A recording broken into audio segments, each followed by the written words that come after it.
Chapter 27. Mike TV is sent by television.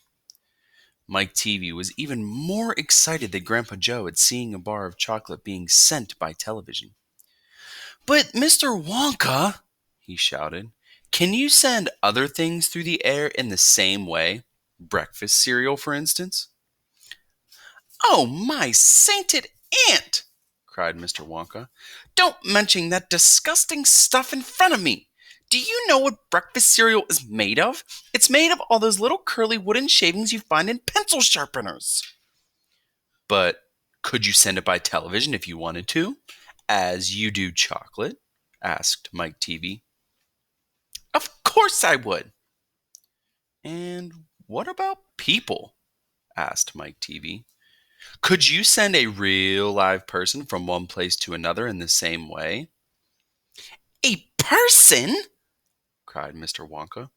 "Are you off your rocker?" "But could it be done?" "Good heavens, child, I really don't know. I suppose it could. Yes, I'm pretty sure it could. Of course it could. I wouldn't like to risk it, though. It might have some very nasty results." But Mike TV was already off and running. The moment he heard Mr. Wonka saying, "I'm pretty sure it could, of course it would," he turned away and started running as fast as he could towards the other end of the room where the great camera was standing. "Look at me!" he shouted as he ran. "I'm going to be the first person in the world to be sent by television." "No, no, no, no, no!" cried Mr. Wonka.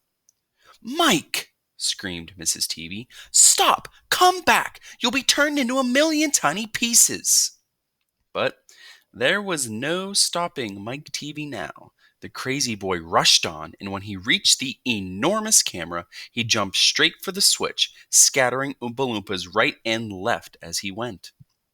"See you later, alligator!" he shouted, and he pulled down the switch, and as he did, he leaped out into the full glare of the mighty lens. There was a blinding flash. Then there was silence. Then Mrs. TV ran forward, but she stopped dead in the middle of the room, and she stood there. She stood staring at the place where her son had been, and her great red mouth opened wide, and she screamed, "He's gone! He's gone!" "Great heavens, he has gone!" shouted Mr. TV. Mr. Wonka hurried forward and placed a hand gently on Mrs. TV's shoulder. "We shall have to hope for the best," he said. "We must pray that your little boy will come out unharmed at the other end." "Mike!" screamed Mrs. TV, clasping her head in her hands. "Where are you?" "I'll tell you where he is," said Mr. TV. "He's whizzing around above our heads in a million tiny pieces." "Don't talk about it," wailed Mrs. TV. "We must watch the television set," said Mr. Wonka. "He may come through any moment." Mr. and Mrs. TV and Grandpa Joe and little Charlie and Mr. Wonka all gathered round the television and stared tensely at the screen. The screen was quite blank. "He's taking a heck of a long time to come across," said Mr. TV, wiping his brow. Oh dear," said Mr. Wonka. "I do hope that no part of him gets left behind." "What on earth do you mean?" asked Mr. TV sharply. "I don't wish to alarm you," said Mr. Wonka, "but it does sometimes happen that only about half the little pieces find their way into the television set. It happened last week. I don't know why, but the result was that only half a bar of chocolate came through." Mrs. TV let out a scream of horror. "You mean only a half of Mike is coming back to us?" she cried. "Let's hope it's the top half," said Mr. TV. "Hold everything," said Mr. Wonka. "Watch the screen. Something's happening." The screen had suddenly begun to flicker. Then some wavy lines appeared. Mr. Wonka adjusted one of the knobs, and the wavy lines went away. And now Very slowly, the screen began to get brighter and brighter. "Here he comes!" yelled Mr. Wonka. "Yes, that's him, all right." Is he all in one piece?" cried Mrs. Teavee. "I'm not sure," said Mr. Wonka. "It's too early to tell." Faintly at first, but becoming clearer and clearer every second, the picture of Mike Teavee appeared on the screen. He was standing up and waving at the audience and grinning from ear to ear. "But he's a midget!" shouted Mr. Teavee. "Mike!" cried Mrs. Teavee. "Are you all right? Are there any bits of you missing?" "Isn't he going to get any bigger?" shouted Mr. Teavee. "Talk to me, Mike!" cried Mrs. Teavee. "Say something! Tell me you're all right!" A tiny little voice, no louder than the squeaking of a mouse, came out of the television set. "Hi, Mom," it said. "Hi, Pop. Look at me. I'm the first person ever to be sent by television." "Grab him," ordered Mr. Wonka. "Quick!" Mrs. Teavee shot out a hand and picked the tiny figure of Mike Teavee out of the screen. "Hooray!" cried Mr. Wonka. "He's all in one piece. He's completely unharmed." "You call that unharmed?" snapped Mrs. Teavee, peering at the little speck of a boy who was now running to and fro across the palm of her hand, waving his pistols in the air. He was certainly not more than an inch tall. "He's shrunk," said Mr. Teavee. "Of course he's shrunk," said Mr. Wonka. "What did you expect?"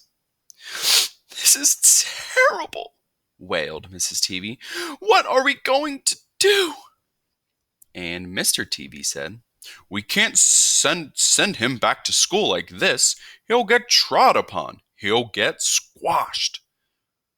"He won't be able to do anything," cried Mrs. Teavee. "Oh, yes, I will," squeaked the tiny voice of Mike Teavee. "I'll still be able to watch television." "Never again," shouted Mr. Teavee. "I'm throwing the television set right out of the window the moment we get home. I've had enough of television." When he heard this, Mike Teavee flew into a terrible tantrum. He started jumping up and down on the palm of his mother's hand, screaming and yelling and trying to bite her fingers. "I want to watch television," he squeaked. "I want to watch television. I want to watch television. I want to watch television." "Here, give him to me," said Mr. Teavee, and he took the tiny boy and shoved him into the breast pocket of his jacket and stuffed a handkerchief on top.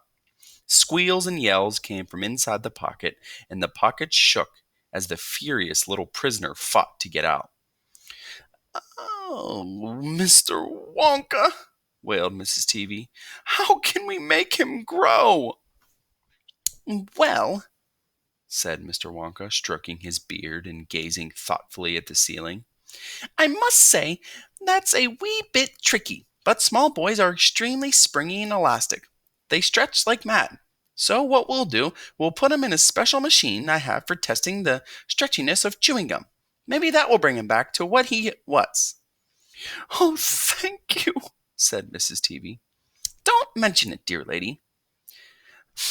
"How far do you think he'll stretch?" asked Mr. Teavee. "Maybe miles," said Mr. Wonka. "Who knows? Maybe he's going to be awfully thin. Everything gets thinner when you stretch it." "You mean like chewing gum?" asked Mr. Teavee. "Exactly." "How thin will he be?" asked Mrs. Teavee anxiously. "I haven't the foggiest idea," said Mr. Wonka.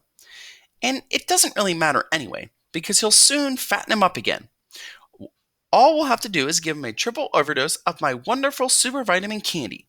Super vitamin candy contains huge amounts of vitamin A, vitamin B. It also contains vitamin C, vitamin D, vitamin E, vitamin F, vitamin G, vitamin I, vitamin J, vitamin K, vitamin L, M, N, O, P, vitamin Q, R, S, T, U, V, W, X, Y, and believe it or not, vitamin Z.